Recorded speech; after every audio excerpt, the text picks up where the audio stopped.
Hi, Dave Dickinson with Bankers Compliance Consulting.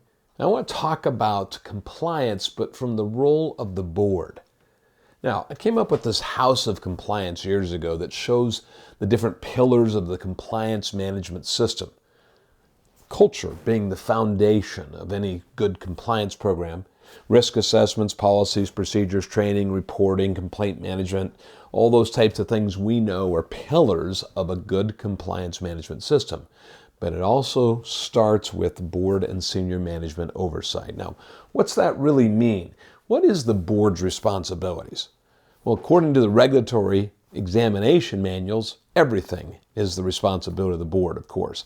But the board is at that 10,000-foot view, and they're writing policies. They're not telling management exactly how to do things. They're saying basically this is what needs to happen and why it needs to happen.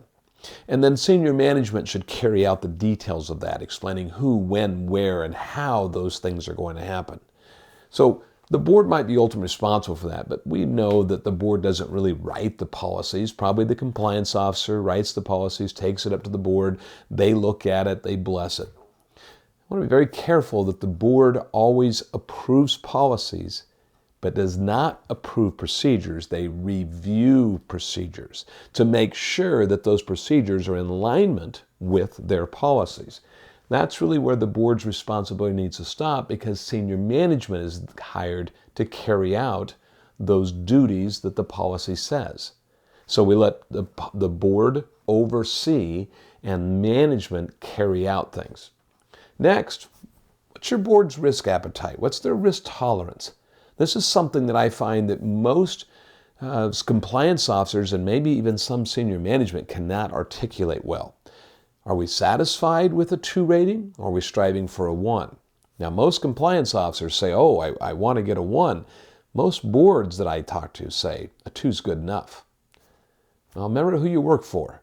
The board decides they want a 2, you really need to be trying to get a 2. Now, I'm going to give you an analogy. I have a son that's in college, and I don't tell him, hey, son, go study for a C. A C's good enough. He should be studying for an A. But if your board is saying, we don't care to get a 1 rating in compliance, a 2 is good enough, and you're spending resources, time, money, energy trying to get a 1, maybe you're doing too much towards that. And you might be working, in a sense, wasting money according to the board. So making sure you understand their risk appetite. What is acceptable to them? What things won't they tolerate? And as we just talked about, the rating that you're after.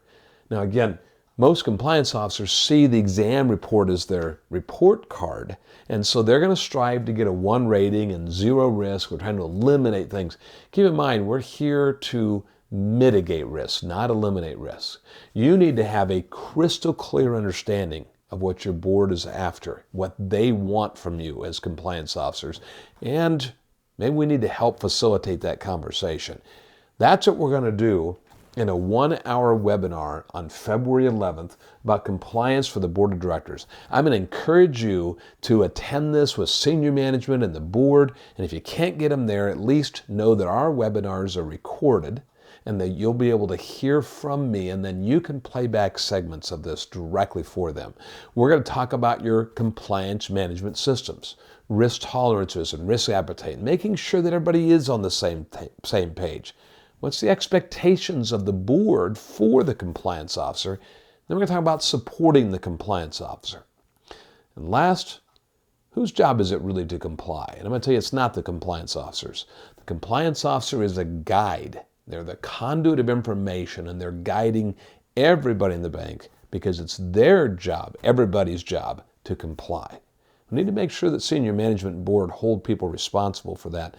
Otherwise, the compliance officer becomes the bad guy, if you will, the bad gal that is trying to kick everybody into complying. And that's just a recipe for disaster. So join me, Dave Dickinson, for 1 hour, February 11th. We're going to get into the weeds about the role of the board, and I hope we can help you all gain great unity in this area. See you then.